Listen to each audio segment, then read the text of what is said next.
Bueno, pues entonces vamos a dar inicio a la quinta sesión de este curso de buenas prácticas de manufactura para cosméticos y vamos a continuar con los requisitos aplicables a las materias primas y materiales de empaque.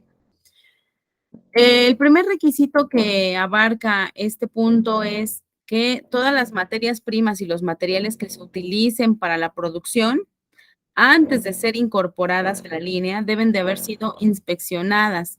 ¿Se acuerdan que habíamos hablado que era importante en la sesión 1, que era importante aplicar el enfoque a procesos?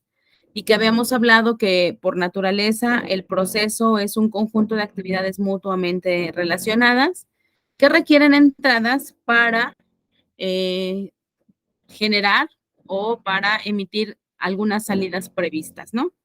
Entonces, esta es la razón por la que también antes de que las materias primas o materiales de empaque entren a la línea de producción, tienen que ser inspeccionadas. Acuérdense que cuando hacemos esta inspección antes de que ingrese a los procesos, es porque estamos haciendo gestión de riesgos, ¿de acuerdo? Vamos a asegurarnos que toda materia prima o material de empaque esté conforme con los requisitos o con sus características técnicas y de calidad para poder asegurar que cuando entren a la línea de producción, pues nos vayan encaminando a obtener productos conformes, cosméticos que cumplan con la calidad prometida, ¿de acuerdo? Y entonces deben de ser inspeccionadas para comprobar que satisfacen los criterios de aceptación. Ojo, habíamos dicho que estos criterios de aceptación pueden estar establecidos en las fichas técnicas de estas materias primas o materiales de empaque o en algún procedimiento específico, ¿de acuerdo? Entonces, siempre debe haber un documento con estos criterios de aceptación o bien especificaciones o características de calidad establecidas para estas materias primas y materiales. Y dentro de esta inspección, pues tendríamos que aplicar las pruebas que tengan que corresponder de acuerdo a la naturaleza de la característica que estemos evaluando y por lo tanto, pues también es importante que se estén llevando pruebas de laboratorio para comprobar que se cumplen estos criterios, ¿de acuerdo? Entre ellas, pues puede ser físico-químicas, químicas, microbiológicas, etcétera. Muy bien. En este caso, la norma 259 nos dice que para la recepción de materias primas y materiales de envase, es importante que tengamos especificaciones de la calidad o de la cualidad del atributo que vamos a evaluar durante la inspección, ¿de acuerdo?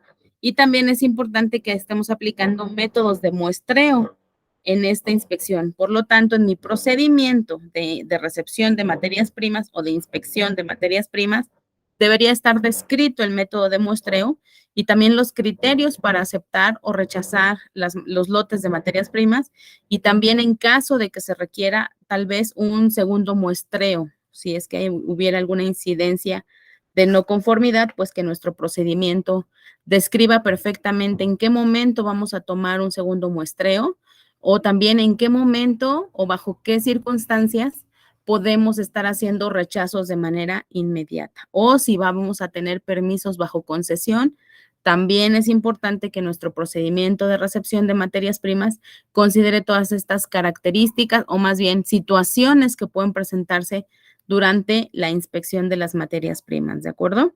Aquí entonces tendríamos que poner en qué caso se hace una devolución al proveedor y ligarlo a nuestro procedimiento de devoluciones. Muy bien. Evidencias que debemos tener de esta recepción o de esta inspección de materias primas. Primero que nada, el análisis que vamos a hacer para la inspección tendría que llevar o ser trazable o los registros deberían de hacer alusión al nombre del producto, ya sea materia prima o material de empaque que se está inspeccionando, la fecha en la que se hace la inspección, quién es nuestro proveedor o de dónde viene esa materia prima o material de empaque, qué cantidad es la que se está inspeccionando, también qué cantidad es la que se va a muestrear, tamaño de lote, tamaño de muestra, ¿de acuerdo? El lote, la marca del producto, lote y caducidad, si es que también aplicara la caducidad, los resultados de la inspección y que se identifique el nombre y la firma de la persona que está realizando dicha inspección, ¿de acuerdo? Así como también que sea trazable el nombre del responsable que toma la decisión sobre si se acepta o se rechaza la materia prima o el material de empaque, ¿de acuerdo? También es importante que si tenemos comentarios acerca del resultado de los análisis realizados, pues que haya un espacio donde se puedan vertir, ¿no? Y que haya algo evidente sobre donde se diga si es aceptado o rechazado o queda en cuarentena en espera de alguna decisión, ¿de acuerdo? En caso de que haya alguna situación pendiente, hay que tener en este registro cuáles son las medidas que se están tomando o que estamos en espera para la no conformidad o las incidencias presentadas con esa materia prima o material de empaque. ¿De acuerdo? Y entonces, si nosotros le damos una clave de recepción o de inspección a estas materias primas, es importante que sea una clave que permita darle trazabilidad o rastreabilidad al producto a lo largo del proceso de producción, ¿de acuerdo? Entonces aquí la norma 259 nos dice que es lo mínimo que debe contener el registro de los resultados que se le va a estar haciendo al estudio y por supuesto si a lo mejor nuestros productos traen un certificado de calidad o un certificado analítico, estos certificados que trae el proveedor debe tener la misma información que marca aquí la norma. ¿Bien? Muy bien, entonces ahora sí vamos a ver de manera detallada cómo se estaría haciendo la recepción, ¿de acuerdo? Y aquí otra vez vemos la palabra procedimientos establecidos, en pocas palabras, procedimientos documentados. Y aquí se refiere a que la recepción de las materias primas, material de empaque o en general llamados insumos, se debe realizar con completo apego a lo planificado en estos procedimientos, ¿de acuerdo? Entonces aquí, como les decía en mi procedimiento, tengo que decir cuáles son las características que voy a evaluar o referenciarlo a una ficha técnica de materia prima y a su vez también ver cómo se va a hacer la inspección, quién la va a realizar, si tengo que recibir cierta documentación como certificados analíticos o certificados de calidad, facturas, etcétera. Todo eso debe quedar establecido en mi procedimiento. Muy bien. La recepción de las materias primas, entonces, solamente debe realizarse cuando se ha comprobado que las materias cumplen, ¿de acuerdo? Y dentro de ese cumplimiento, pues también tiene que estar cotejado con la orden de compra. Entonces, durante la inspección de los productos, ¿qué vamos a evaluar? Vamos a evaluar documentación. Primero que nada, que el producto efectivamente venga facturado a nuestra empresa y que corresponda con lo que la empresa está solicitando en un documento que se llame orden de compra o requisición de producto, como le quieran llamar, pero que haya una orden de compra o algo donde se le evidencie la solicitud al proveedor. También tiene que corresponder en la factura y aquí agregamos que tiene que corresponder con el número del lote, con la fecha de caducidad si es que le aplicara. Y bueno, pues con cualquier otro documento que la empresa haya establecido, ¿no? Vamos a suponer que no manejen órdenes de compra, pues requisición de compra, orden de pedido, como le llamen, aquí por eso dice equivalente fijado por la empresa. Y lo que sí es importante es que la factura de compra procuremos que siempre sea una factura de compra, a menos que estemos hablando que tenemos una empresa con mismas razones sociales y hace traspasos, bueno, entonces podré aceptar un traspaso, una remisión, pero si es de otro proveedor, que es otra razón social, de preferencia siempre deberíamos de solicitar una factura. El aceptar documentos de traspaso o remisiones, pues no necesariamente nos demuestra una compra legal, ¿de acuerdo? Entonces, al no ser facturable y más ahora con los sistemas que maneja el SAT, donde todo ya lo traza con una clave de clave SAT, vaya, o clave de producto, entonces es importante que siempre se evidencie esa comercialización. ¿Hasta aquí vamos bien?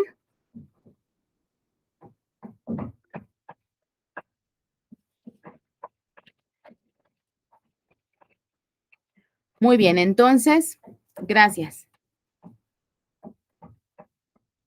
Al recibir entonces cualquier envío de materia prima o material de empaque, es importante que revisemos que su embalaje no se vea que tenga signos de deterioro, por ejemplo, que haya sido expuesto al sol, ¿no? A veces, cuando el producto o el empaque se ve decolorado, hay riesgos de que el producto haya estado sometido a los rayos del sol directo y entonces eso puede dañar la calidad de nuestras materias primas o materiales de empaque.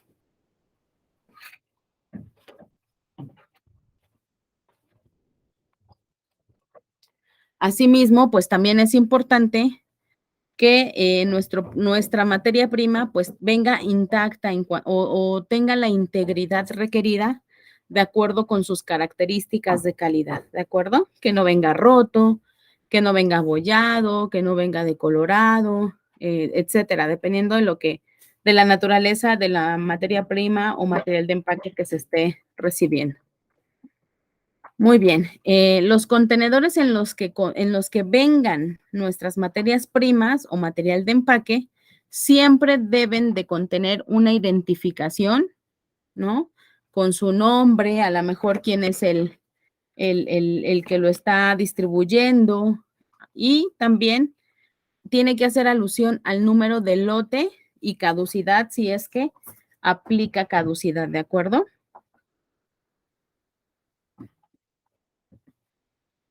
Muy bien. En este caso, todos los insumos que presenten defectos que pudieran afectar la calidad de nuestros cosméticos deben de ser retenidos hasta que hayan sido analizados, se haya hecho una investigación pertinente y la persona responsable, que ya hablamos hace un momentito, que debe haber una persona designada para su aceptación, bueno, pues toma la decisión de si se acepta o se rechaza. Y acuérdense que en todo momento debemos de tener siempre el enfoque a riesgos. Entonces, si se encontraron algunos defectos, bueno, en nuestro procedimiento de inspección también sería importante que habláramos de algún tipo de defectos que pueden ser a lo mejor aquellos defectos críticos que sin lugar a dudas ameritan un rechazo o aquellos defectos mayores que a lo mejor me pueden permitir hacer una segunda inspección y con base en los riesgos tomar una decisión o a lo mejor aquellos defectos menores que aunque estén presentes, pues no repercuten en la calidad del producto y que por lo tanto podría ser aceptado mi producto sin lugar a dudas, ¿no? Entonces, mi procedimiento de inspección también podría hacer alusión a ciertos tipos de defectos que nos ayuden a fundamentar estas decisiones que se toman y por lo tanto el tiempo en el que estamos reteniendo estos insumos sea el menor tiempo posible. Bien, ¿hasta aquí algún comentario? Muy bien, entonces todas las materias primas o todos los insumos que se estén haciendo o que se reciban en nuestras instalaciones deben de estar identificados con una señal o una marca o un letrero que sea un poco visible. Hay quienes ocupan etiquetas de colores, ¿no? Verde para el aprobado, naranja para el que está en cuarentena, rojo para el rechazado, o bien cada quien puede establecer una señalización que permita hacer evidente que el producto está aceptado, que está rechazado o que está en cuarentena, ¿no? Y asimismo, vamos a ver más adelante que también es importante que haya zonas específicas designadas para cada tipo de estado que tenemos, ¿no? Si es un producto aceptado, pues que esté en cierta zona o que no esté revuelto con el rechazado o con el de cuarentena. Muy bien. Y entonces vamos a ver que, de acuerdo con la norma 259, cuarentena se define como un periodo mediante el cual los insumos, ya sea materias primas o materiales de empaque, según sea el caso, bueno, se mantienen aislados o separados de manera temporal, de acuerdo a el enfoque a riesgos para evitar su uso no intencionado y de tal manera que no haya riesgos de que se utilice algo que todavía está en espera o que está siendo rechazado, ¿de acuerdo? Entonces aquí, de nuevo, esa zona de cuarentena debe de estar perfectamente segregada, que no haya riesgos de que se confunda con otra zona de aceptación o de rechazo, para que no haya riesgos en el uso de los productos, ¿de acuerdo?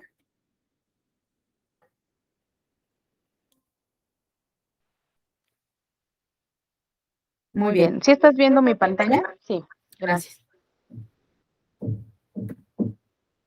Bien, los materiales de empaque y envases de materias primas no deben de ser utilizados para otro propósito diferente que el de contener estas materias primas, ¿de acuerdo?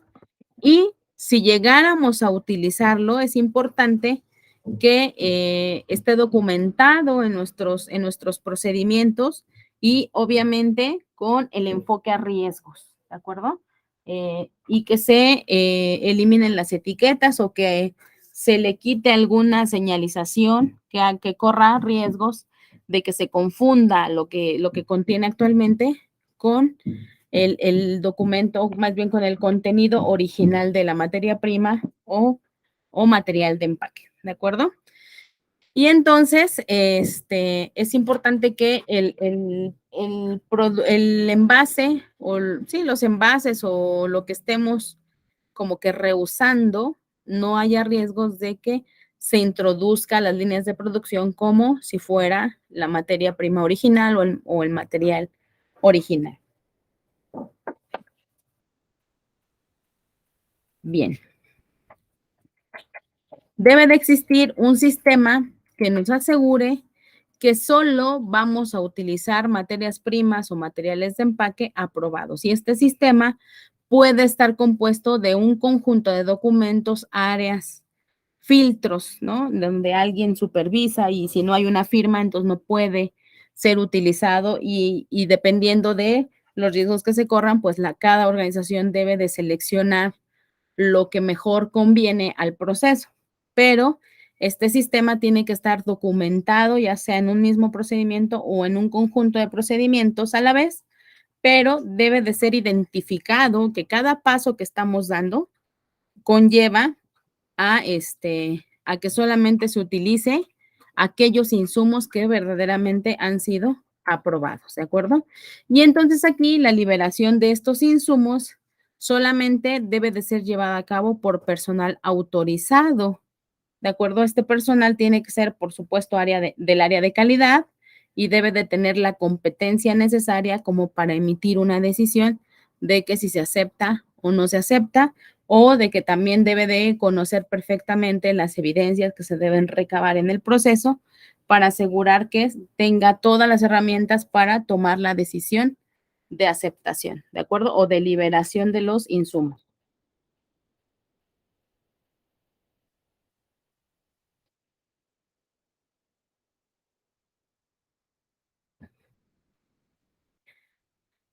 Bien, ahora bien, en mis procedimientos debo de definir si mis insumos, materias primas o material de empaque son liberados a lo mejor mediante algún análisis microbiológico, físico, químico, con algunas pruebas sensoriales, ¿de acuerdo? O si basta con que solamente tenga un certificado de calidad del proveedor, que aquí es importante que además de que el proveedor pueda darme un certificado analítico o un certificado de calidad, ¿no? Siempre es importante que nosotros también tengamos algunos métodos de análisis para poder corroborar la calidad de nuestras materias primas, ¿no? Y otra vez, es importante que todo esto quede documentado en mi procedimiento de recepción, ¿de acuerdo? O puedo tener un procedimiento aparte de liberación de materias primas, dependiendo de cómo esté la interacción de sus procesos puede estar junto o separado, pero es una etapa que no puede faltar a lo largo de toda mi cadena de producción.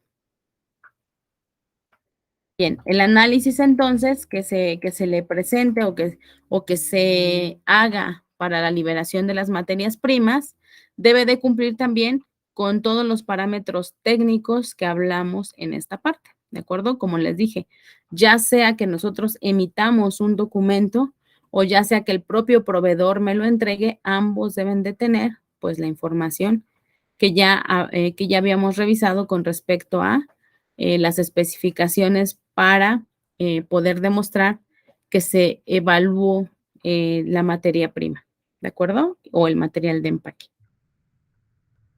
Muy bien, vamos a ver que una vez que ya liberamos las materias primas o material de empaque, entonces necesitamos garantizar que se almacenen en las condiciones apropiadas a cada materia prima o a cada material de empaque.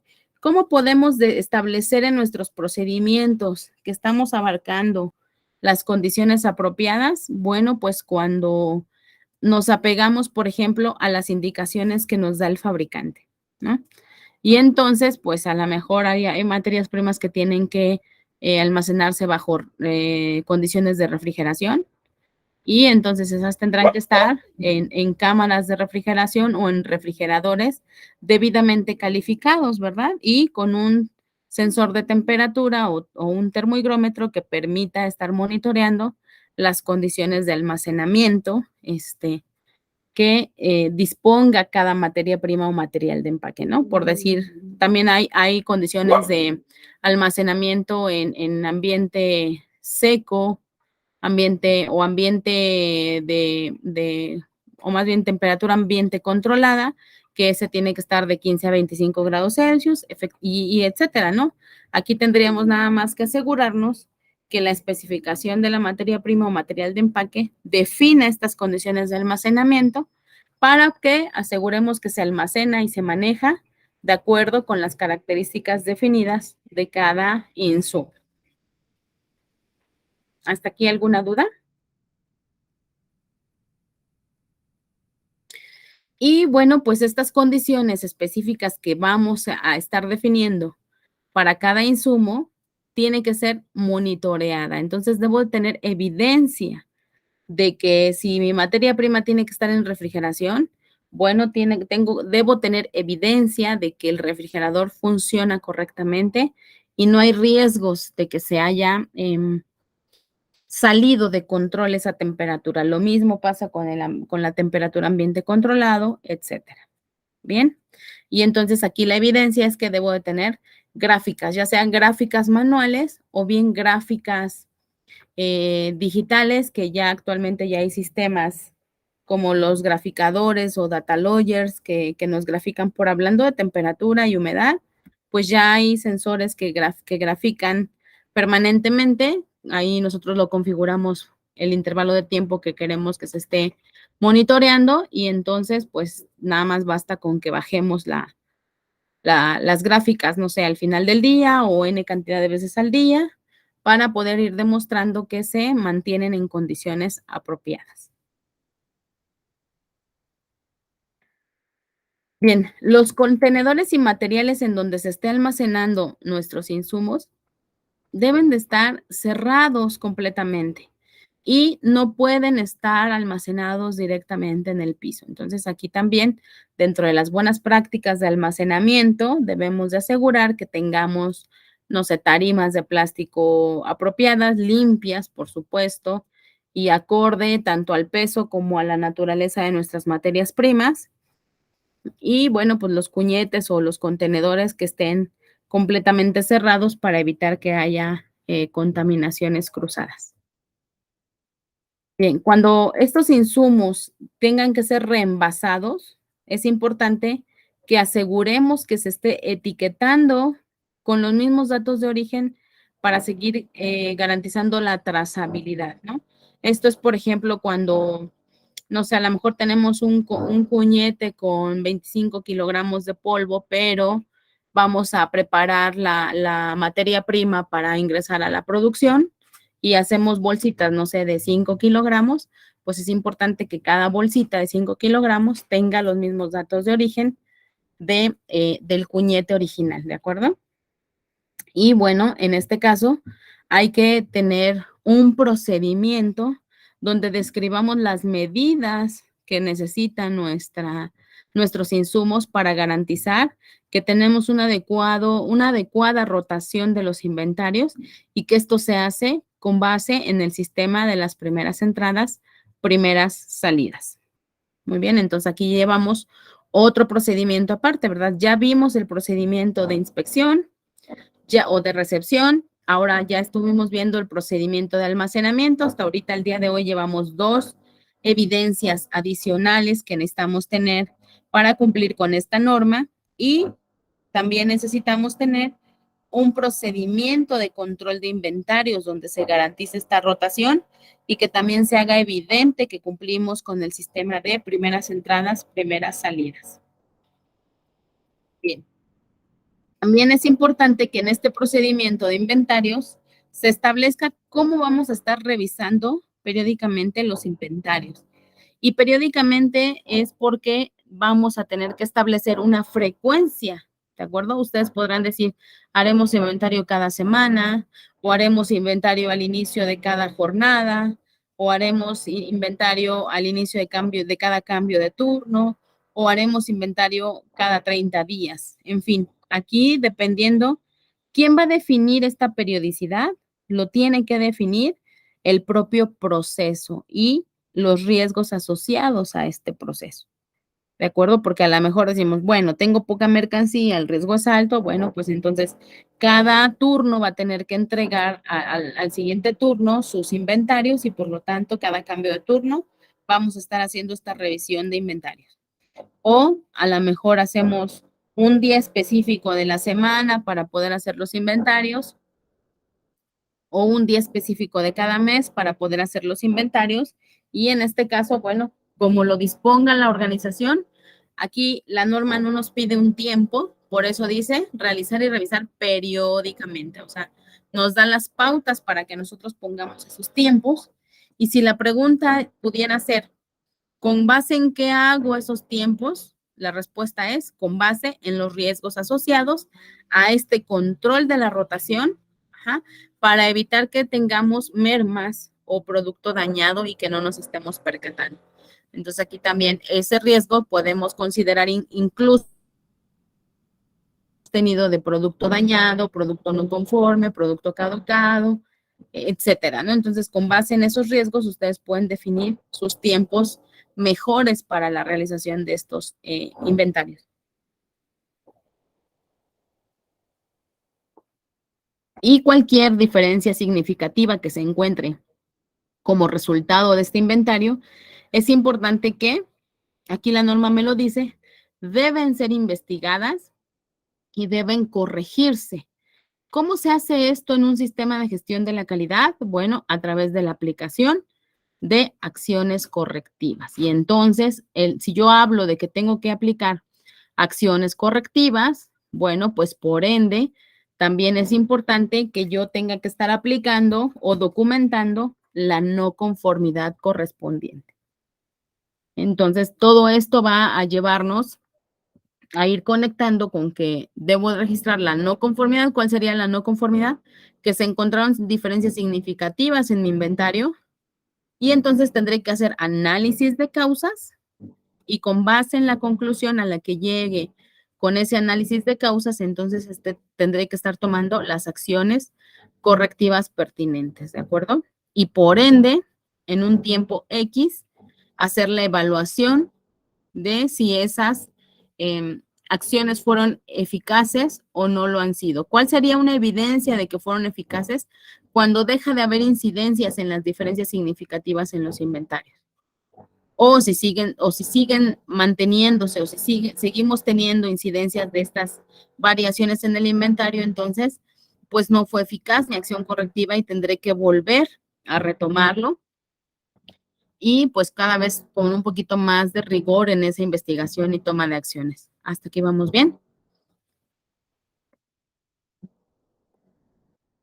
Bien, si las materias primas o material de empaque se rechazó o de alguna manera se tuvo que mantener en el área de cuarentena, ¿de acuerdo? deben de estar destinadas a esas áreas. Por ejemplo, puede haber un área de rechazados y puede haber un área de cuarentena. Ambos tienen que ser áreas completamente segregadas y de acceso controlado. Por eso es que dice que deben de almacenarse en un área específica. O si no tengo áreas, cuartos definidos, pues entonces puedo hacer uso de algún sistema que me pueda asegurar que no se mezclen con las materias primas aprobadas o aceptadas, ¿de acuerdo? Entonces, por eso se refiere que debe de haber algún sistema que me brinde el mismo nivel de control. Es decir, que van a estar completamente segregados estos productos de lo que, y bajo control, de los insumos que están aceptados y que pueden entrar a las áreas de producción. Bien, se debe contar con un área destinada para el almacenamiento de sustancias inflamables si es que tenemos dentro de nuestros insumos, ya sea materias primas o materiales, sustancias inflamables. Bueno, pues deben de estar en áreas que estén separadas, ventiladas y que estas áreas cuenten con equipos de seguridad contra incendios, equipos de seguridad contra explosiones y deben de estar acondicionadas para evitar tanto riesgos al producto como al personal. ¿De acuerdo? Entonces, si fuera el caso, pues es importante que hubiera también un responsable de la supervisión y manejo de estos productos para garantizar que todo esté bajo control. ¿De acuerdo? No sé si en el caso de ustedes, Giselle, manejen productos inflamables, sustancias inflamables. Si tengan un área destinada especial o una zona, a lo mejor no un área, un cuarto específico, pero dentro de un almacén, pues puede ser una zona específica, nada más que esta zona, pues debe de garantizar que esté aislada de las demás o separada de los demás y que pues tenga la ventilación adecuada, ¿no? También poner cercano equipo de seguridad para la prevención contra incendios. Bueno, de tal manera que haya las precauciones pertinentes, ¿de acuerdo? Bueno, muy bien. ¿Dudas hasta aquí con el almacenamiento de las materias primas, materiales de empaque?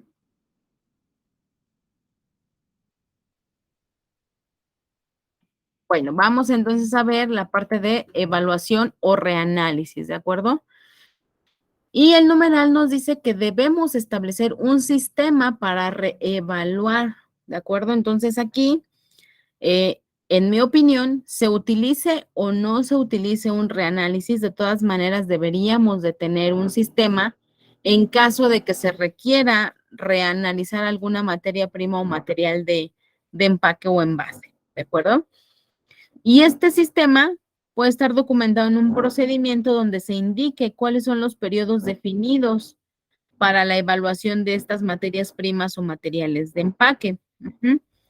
Estos periodos, ¿cómo los podemos determinar? De nuevo, con un enfoque a riesgos y de acuerdo con las propiedades o características de cada insumo, ¿de acuerdo? De tal manera que podamos definir si siguen siendo apropiados para el ingreso a las áreas de producción o si de alguna manera tendrá que ser ya segregado o mermado.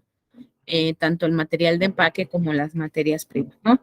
Por eso es importante que haya un adecuado control de inventarios para evitar tener que estar haciendo reanálisis para saber si la materia prima sigue siendo apropiada para ser manejada o para ser incorporada al área de producción. Y bueno, reanálisis se define como un sistema que nos va a permitir analizar nuevamente cualquier materia prima o material de empaque, de tal manera que podamos determinar que sigue siendo idóneo para ser utilizado o podamos compararlo con su estado original o con su calidad original o inicial y confirmar a través de unos análisis o de alguna investigación si sigue siendo apto para el uso después de cierto periodo de haberlo tenido almacenado en las áreas de almacén de materias primas, materiales de empaque.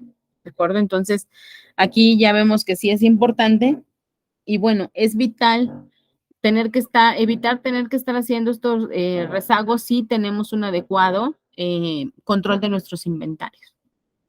Bien. Hasta aquí, dudas con la parte de materiales, comentarios.